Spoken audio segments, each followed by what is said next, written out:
Bab 274. Beres. Raihan mengacungkan jempol tangannya. Sementara Raya tersenyum dan duduk di samping Nuri. "Sore, Mbak," sapanya. "Hai, Rai."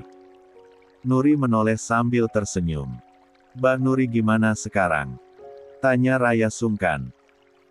"Ya beginilah." Nuri menyahut pendek. "Sabar ya, Mbak.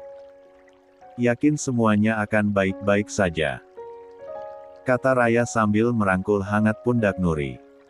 "Semoga." Lagi-lagi Nuri menyahut singkat. Keduanya sempat sama-sama terdiam, membiarkan embusan angin membelai wajah mereka masing-masing. Sementara tatapan mereka tertuju pada keseruan Naufal yang sedang bersepeda. Meski sempat jatuh berkali-kali, tapi tawa tetap saja terdengar begitu nyaring. "Rai, apa aku terlihat sangat menyedihkan?" tanya Nuri tiba-tiba. Pandangan iba orang-orang padanya membuat dirinya merasa begitu memprihatinkan. Tentu saja enggak. Mbak Nuri sangat cantik. Sama seperti dulu, timpal Raya penuh senyuman.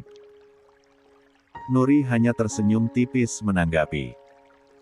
Ia tahu, jawaban Raya itu sekedar untuk membuatnya senang. Padahal jelas-jelas ia bisa melihat pantulan dirinya setiap kali bercermin. Wajah pucat dengan area mata menghitam, membuat dirinya terlihat sangat tidak segar. Belum lagi bobot tubuhnya yang ramping, membuat pipinya terlihat sangat tirus. "Rai, kalau suatu saat terjadi sesuatu padaku, aku mohon, sampaikan pada Mbak Riri, menikahlah dengan Mas Riki. Itu amanatku. Dan kamu berkewajiban menyampaikannya," tutur Nuri membuat Raya menoleh dengan mata melebar. 2.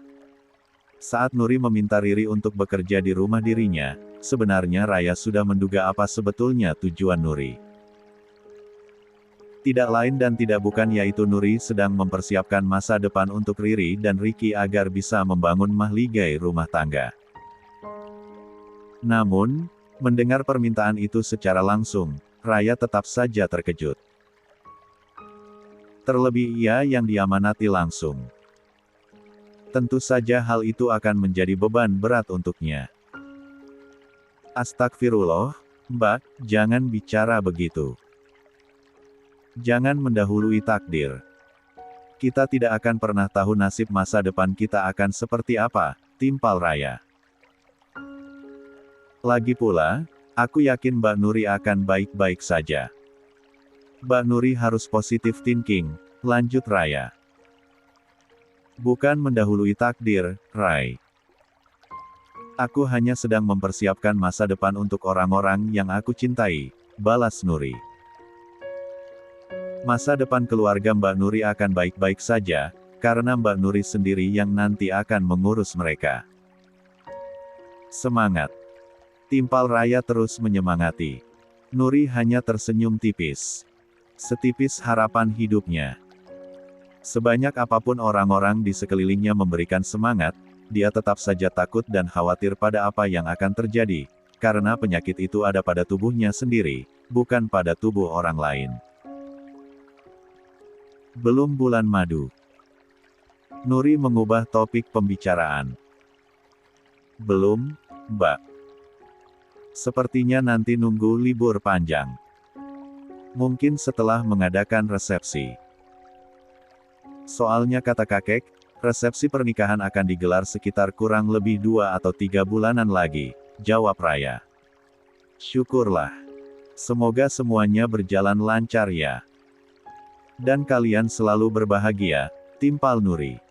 "Doa yang sama buat Mbak Nuri," balas Raya cepat. Kini tatapan keduanya kembali tertuju pada Naufal yang mulai lancar menggowes sepeda miliknya. Meski sesekali oleng dan dipegangi oleh Raihan yang terus mengikuti Naufal. Sementara Riki duduk sambil pura-pura memperhatikan anak tirinya itu. Meski sejujurnya kepalanya dipenuhi banyak hal. dipenuhi banyak kekhawatiran dan ketakutan. Namun, ia teringat pesan Pak Damar tadi. Jika bukan dirinya, siapa lagi yang akan menguatkan Nuri? Ricky pun bertekad untuk tak lagi memasang wajah sedih di hadapan istrinya itu. Dia akan membuat suasana rumah normal seperti biasa, agar sang istri bisa melupakan penyakitnya. Keberadaan Raya dan Raihan pun, sedikit banyaknya membantu menghadirkan senyum di wajah sepasang suami istri yang tengah dilanda ujian tersebut. Suara lamat-lamat orang yang mengaji menandakan petang sudah datang. Dan waktu maghrib akan segera tiba.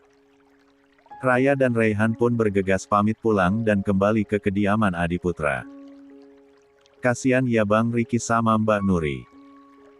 Aku gak tega lihatnya, kata Raya sendu. Sering-sering doakan, sayang. Kita hanya bisa bantu dan kasih dukungan, timpal Raihan. Raya mengangguk pelan. Semoga ujian pernikahan kita gak berat-berat banget ya, Kak. 3. Amin. Apapun ujiannya, janji untuk tetap saling bersama dan saling menguatkan ya, timpal Raihan. Raya mengangguk cepat. Aku janji. Kakak. Raya mengulurkan jari kelingkingnya pada Raihan. Janji juga. Raihan mengaitkan jari kelingkingnya ke jari kelingking Raya lalu keduanya tersenyum mereka bersamaan. Malam ini, suasana makan malam keluarga Adiputra lebih riuh dari biasanya. Selain karena pasangan pengantin baru pulang ke rumah itu, juga karena ada Pak Ardi yang sedang berkunjung. Usahamu gimana, Di? Tanya Pak Damar setelah mereka menyelesaikan makan malam. Alhamdulillah mengalami kemajuan, Pi. Ini juga rencananya mau nambah gudang buat penyimpanan pupuk dan lain-lain karena permintaan semakin tinggi, jawab Pak Ardi. Bagus. Jiwa bisnismu memang bagus sekali sejak dulu. Kamu bisa melihat peluang hebat dimanapun kamu berada, puji Pak Damar. Ardi kan belajar dari Papi, balas Pak Ardi merendah. Yang jelas, Papi sama Papa sama-sama hebat, timpal Davin yang dari tadi hanya menyimak. Kamu bisa saja, Vin. Pak Ardi tersenyum mendengar pujian putranya itu. Putra yang dulu sempat berseteru dan lama berada dalam konflik. Oh, iya. Papi juga sekarang sudah punya orang kepercayaan. Jadi bisa sering-sering berkunjung ke sini buat tengok anak cucu, lanjut Pak Ardi. Baguslah kalau seperti itu. Jadi kita bisa sering-sering berkumpul, balas Pak Damar. Oh, iya. Untuk sekarang, salah satu keluarga kita ada yang sedang ditimpa ujian sakit parah. Jangan lupa untuk sering-sering doakan kesembuhan untuk Nuri. Juga Ricky agar selalu diberikan kekuatan dan kesabaran dalam menjalani ujian ini, lanjut Pak Damar. Yang lain pun kompak mengaminkan. Sejak menikah dengan Raya, Raihan yang biasanya suka sekali menghabiskan waktu malam di luar ruangan dengan menatap langit, kini lebih suka berada di kamar dan menghabiskan waktu bersama sang istri. Meski sesekali masih menyempatkan diri untuk menatap bulan dan bintang-bintang itu, tetapi tak lagi lama. Tentu karena berada di luar ruangan, tak sebebas di rumah Ayu yang tak ada siapapun di sekeliling mereka. Hanya ada penjaga itu pun lumayan jauh. Sementara di rumah Pak Damar, banyak pekerja lain yang membuat ia dan sang istri merasa risih jika harus duduk saling berangkulan ataupun sekedar bersandar. Umi Aminah berdiri sambil menyender di tiang rumah. Menatap ke arah bangku taman yang selalu kosong. Tempat favorit Raihan dulu sebelum menikah. Namun kini sudah begitu jarang terisi. Sebagai seorang ibu, tentu ia merasa sedikit kehilangan. Namun ia sadar, putranya itu memang sudah besar dan memiliki kehidupannya sendiri. Beruntung ia pun memiliki banyak kesibukan jadi tak terlalu larut dalam rasa kehilangan. Sedang apa, Umi? Umi Aminah sedikit tersentak. La menoleh lalu tersenyum pada Pak Ardi yang berdiri di sampingnya. 4. Sedang cari angin saja, Pak. Umi Aminah selalu dibuat bingung kala menyebut Pak Ardi dengan panggil. Apa? Panggil saja Mas. Kalau Pak terlalu formal. Padahal kita masih sesama keluarga loh, balas Pak Ardi. Oh, iya, Mas. Mas Ardi sendiri lagi apa? Tanya Umi Aminah. Cari angin juga, jawab Pak Ardi.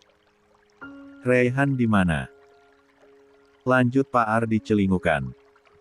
Karena dia pun tahu, kalau Raihan suka sekali duduk di luar malam-malam. Dan niat Pak Ardi keluar pun, mencari teman ngobrol. Mungkin di kamar sama istrinya, jawab Umi Aminah. Oh, iya. Dia kan sudah menikah. Pasti tidak seperti dulu lagi. Kebiasaan-kebiasaan mulai berubah, balas Pak Ardi. Iya, benar sekali. Umi Aminah menyahut singkat. Umi, tidak merasa kehilangankah? Tanya Pak Ardi lagi. Umi Aminah lekas menggeleng. Semua orang tua harus siap dengan momen ini. Melepas anak-anaknya untuk mengarungi kehidupannya sendiri. Apalagi mungkin jika kelak memutuskan untuk memiliki hunian sendiri. Benar. Kini giliran Pak Ardi yang menyangkut singkat. Tiba-tiba ia teringat perkataan mendiang istrinya beberapa tahun ke belakang. Saat Davin baru saja lulus kuliah dan wisuda. Gak kerasa ya, Mas. Anak kita sudah besar aja.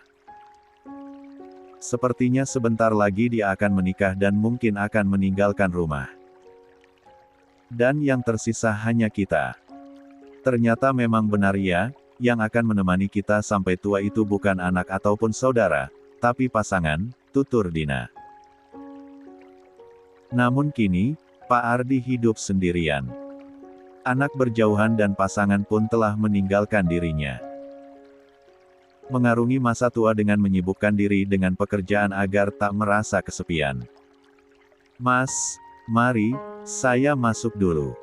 Tutur Umi Aminah.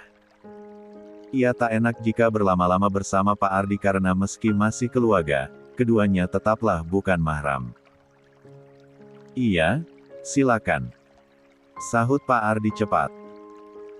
Setelah Umi Aminah berlalu, Pak Damar yang dari tadi diam-diam memperhatikan pun menghampiri Pak Ardi dan berdiri di samping menantunya itu. Apa kamu gak terpikir untuk menikah lagi, Di? Tanya Pak Damar. Maksud Papi? Pak Ardi menoleh dengan wajah tercengang.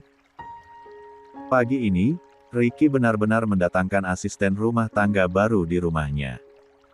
Seorang wanita parubaya yang usianya tak lagi muda. Namun sudah lihai dalam hal pekerjaan rumah dan terbilang telaten menurut yayasan tempatnya bernaung.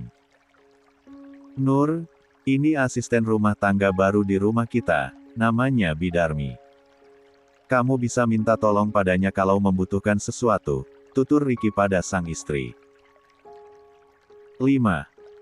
Bidar, ini istri saya, Nuri. Saya minta, pastikan istri saya ini tidak memegang pekerjaan rumah apapun. Biarkan dia istirahat saja, lanjut Ricky. Nuri dan Bidarmi pun saling berjabat tangan dengan ramah. Semoga betah ya, Bi, kerja di sini. Kata Nuri. Insya Allah betahnya, balas Bidarmi. Sekarang tolong buatkan saya kopi hitam ya, Bi. Gulanya sedikit saja. Cukup setengah sendok, pinta Ricky. Siap, Tuan. Bidarmi pun buru-buru berjalan menuju dapur yang tadi sudah diperlihatkan Ricky. Saat sedang menyeduh kopi dengan air panas, Ricky tiba-tiba muncul dan menghampiri Bidarmi. Bi, Sebenarnya ada tugas lain yang lebih berat dari sekedar mengerjakan pekerjaan rumah tangga. Yaitu memantau istri saya selama saya bekerja. Sering-sering lihat keadaannya dan laporkan pada saya. Itulah alasannya kenapa saya berani menjanjikan gaji yang besar. Karena tanggung jawab juga besar, tutur Ricky panjang lebar. Siap, Tuan. Akan saya laksanakan. Balas Bidarmi lantang. Bagus. Dan seluruh pekerjaan itu berlaku sejak hari ini. Karena saya sendiri akan bekerja. Timpal Ricky. Bidarmi mengangguk. Ricky pun bisa siap-siap untuk berangkat bekerja setelah menyesap kopi hitam miliknya. Hati-hati di rumah ya, Nur. Jangan lupa, kalau ada apa-apa, buru-buru hubungi aku. Kalau butuh sesuatu atau mau makan sesuatu, panggil saja Bidarmi, kata Ricky sebelum berangkat. Nuri mengangguk kemudian mencium punggung tangan Ricky. Tangan yang tak pernah letih untuk membahagiakan dirinya dan keluarganya.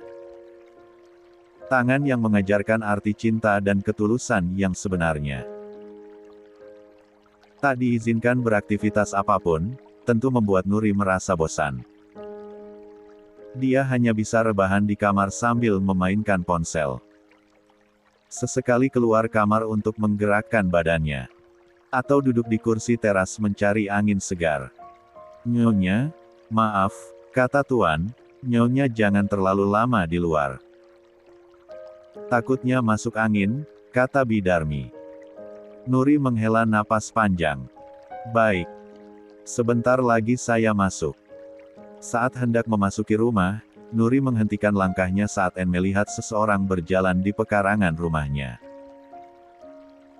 Ayu. Dia mendorong stroller di mana ada Syafia di dalamnya. Hai, Mbak Ayu. Dengan mata berbinar, Nuri menyambutnya. Ia memang sudah kangen sama Ayu terlebih Syafia. Anak cantik akhirnya main lagi ke sini. Tahu aja kalau tante lagi bosen gak ada teman, kata Nuri gemas melihat Putri Ayu yang kian lama kian cantik dan lucu dengan rambut mulai hitam lebat. Iya nih, Mbak, sama. Di rumah juga gak ada kegiatan. Makanya main ke sini, timpal Ayu. Padahal ia sengaja bertandang ke sana agar Nuri tak terlalu sering larut dalam lamunan yang berujung meratapi penyakitnya. Sementara jika ada dirinya, Nuri bisa bermain dengan Syafia dan melupakan keadaannya sejenak. Namun Ayu pun tetap memperhatikan waktu-waktu di mana Nuri harus beristirahat. 6. Dukungan-dukungan kecil seperti itu terus mengalir dari keluarga Adiputra pada Nuri setiap harinya. Entah Ayu yang membawa Syafia, entah Raya dan Raihan ataupun Umi Aminah dan Pak Damar sendiri. Hingga hari-hari Nuri pun terasa lebih hangat dan menyenangkan. Namun ada kalanya ia tetap sendirian. Asisten rumah tangganya pun kadang disibukkan dengan pekerjaan rumah tangga yang dipegangnya seorang diri. 1 minggu sudah berlalu. Dokter pun menyarankan agar seminggu lagi Nuri menjalani pemeriksaan untuk menentukan jadwal operasi caesar. Menunggu hari itu tiba, Nuri begitu harap-harap cemas. Ketakutan semakin besar menyelimuti jiwanya. Bohong kalau ada yang bilang ia sudah siap meninggalkan dunia ini. Karena nyatanya, setiap hari, ketika ia menutup mata untuk tidur, ia takut tak bangun lagi dan tak bisa melihat orang-orang yang disayanginya lagi. Begitu terus setiap harinya. Apalagi sekarang waktu pemeriksaan semakin dekat. Rasa takut dan khawatirnya kian besar. Dan pikirannya itu, sedikit banyaknya mempengaruhi kesehatannya menjadi semakin menurun. Siang ini, setelah Nuri memaksakan diri makan meskipun tidak selera, dia kembali mual dan muntah-muntah lagi. Keringat dingin membanjiri keningnya karena mual yang hebat tersebut. Tolong. Dengan sisa tenaga, Nuri berusaha memanggil Bidarmi. Hanya saja karena suaranya yang lemah, tak terdengar oleh asisten rumah tangga yang sedang berada di pekarangan rumah. Keringat Nuri semakin bercucuran membanjiri sekujur tubuhnya. Pandangannya pun mulai berkunang-kunang. Tenggorokannya kering karena seluruh cairan telah dimuntahkan. Astagfirullah ya Allah. Nuri bergumam sambil mengeratkan pegangannya pada wastafel. Hanya saja, karena badannya semakin lemas dengan sekeliling yang terasa berputar hebat, akhirnya ia pun ambruk di lantai. 7. Setelah seminggu berada di rumah Pak Damar, Pak Ardi pun pamit untuk kembali ke kampung halaman. Rasa rindunya sudah tercurahkan pada orang-orang yang disayanginya, yaitu anak, menantu, juga cucunya. Sejujurnya, Pak Ardi pun mulai betah kembali tinggal berdekatan dengan keluarga tercinta. Apalagi nanti rasa rindu itu pasti akan kembali bahkan sesaat setelah ia sampai di kampung halaman dan kembali berjauhan. Keinginan untuk tinggal bersama lagi pun mulai terbesit. Hanya saja, keinginan tetaplah keinginan. Karena tak semua yang diinginkan itu bisa terwujud. Ada kalanya keinginan itu harus diredam demi kebaikan. Seperti halnya Pak Ardi kini. Dia mengesampingkan keinginannya itu karena ada tanggung jawab besar yang dipikulnya. Pekerjaannya di kampung halaman yang tak mungkin ditinggalkan begitu saja. "Kamu beneran mau pulang sekarang, Di?" tanya Pak Damar saat menantunya itu berpamitan. "Iya, Pi. Gak enak kalau ninggalin pekerjaan terlalu lama meski sudah ada orang yang bisa dipercaya," jawab Pak Ardi. "Baiklah. Tapi, pikir-pikir lagi apa yang pernah Papi sampaikan." Pak Damar menepuk pelan pundak Pak Ardi. Pak Ardi terdiam sejenak. Ingatannya tertuju pada perbincangan dirinya bersama sang mertua beberapa hari belakangan. Saat mertuanya itu menanyakan apa dirinya berencana menikah lagi atau tidak. Ardi gak pernah kepikiran ke arah sana, Pi. Gak ada niatan untuk menikah lagi. Toh hidup seperti ini saya sudah tenang dan damai. Apalagi usia Ardi juga tak muda lagi, jawab Pak Ardi kala itu. Siapa bilang usiamu tak muda lagi? Usiamu baru setengah abad lebih. Masih gagah juga. Gak salah kalau kamu terpikir untuk menikah lagi. Karena hidup sendirian itu gak enak, kesepian. Kita butuh seseorang untuk jadi partner hidup. Kita butuh seseorang untuk berbagi cerita, dan saling mempedulikan satu sama lain, timpal Pak Damar. Menikah di usia yang tak lagi muda itu bukan melulu perihal cinta. Tapi tentang teman. Teman hidup untuk mengarungi hari tua bersama-sama. Teman ngobrol untuk mengusir sepi. Dan teman tidur agar malam-malam begini dilewati tak terlalu terasa panjang dan dingin, balas Pak Damar. Pak Ardi mengangguk pelan. Karena sejujurnya apa yang dikatakan Pak Damar itu benar adanya.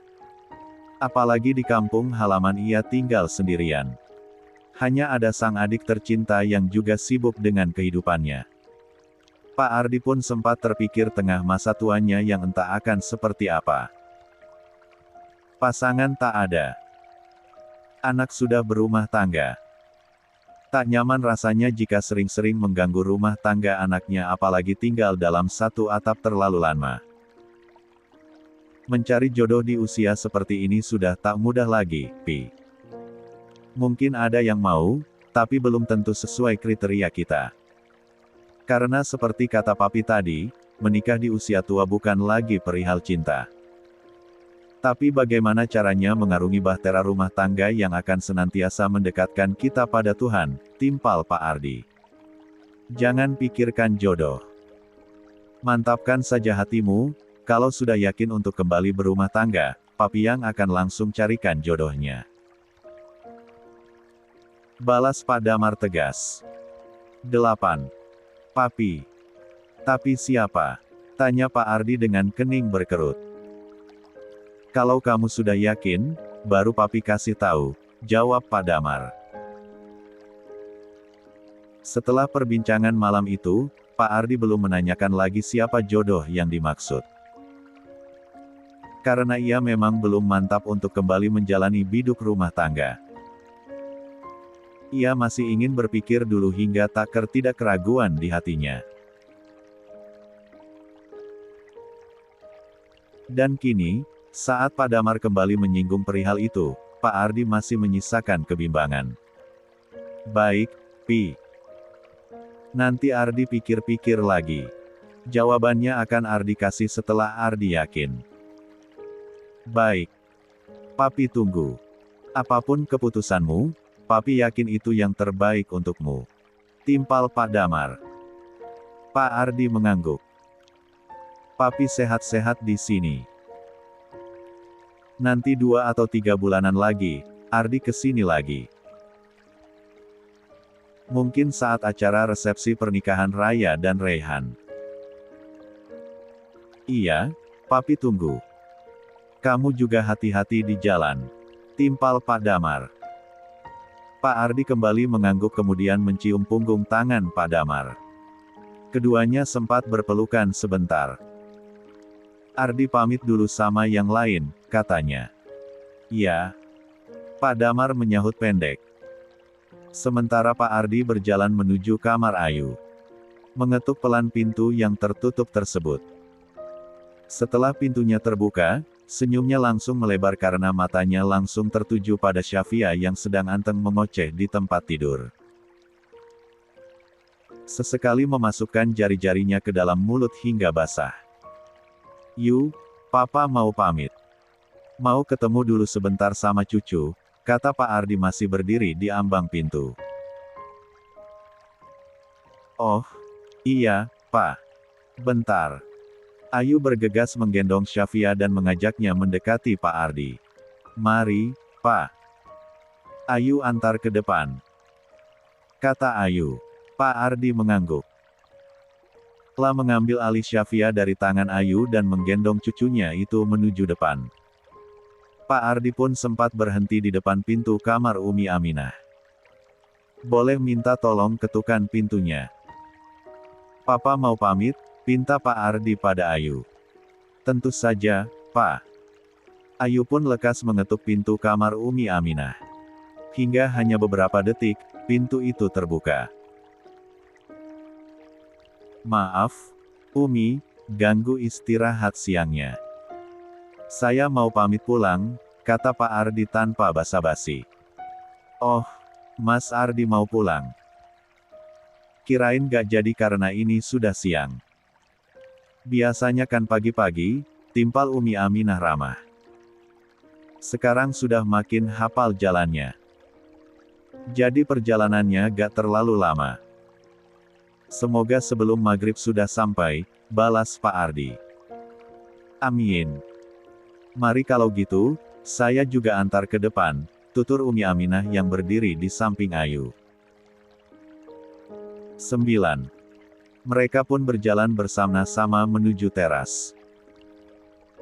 Pak Ardi berjalan paling depan sambil menggendong Syafia dan sesekali mencifmi cucunya itu. Sementara Ayu dan Umi Aminah berjalan sejajar di belakang. Di teras rumah pun sudah ada Pak Damar yang ingin turut langsung mengantar kepulangan sang menantu. Ingin menyaksikan sendiri sampai menantunya itu benar-benar hilang dari pandangan. Setelah menyerahkan kembali Syafia ke pangkuan ibunya, dan setelah bersalaman dengan anggota rumah tersebut, Pak Ardi bersiap untuk menaiki mobil.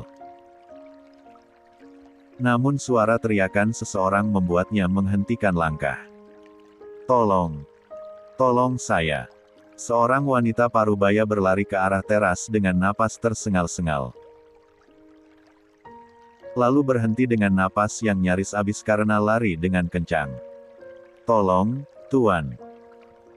Nyonya Nuri pingsan, lanjut wanita tersebut yang tak lain Bidarmi. Astagfirullah. Semua orang memekik kaget. Saya sudah hubungi Tuan Riki tapi ponselnya gak diangkat. Tolong.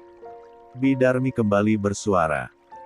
Badannya gemetar hebat dengan wajah memucat karena takut sesuatu terjadi pada majikannya itu.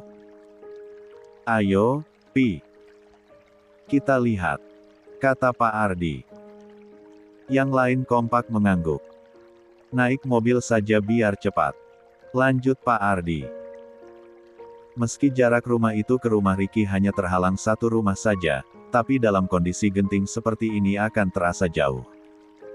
Hingga mereka semua pun memasuki mobil dan Pak Ardi langsung melajukannya ke rumah Ricky.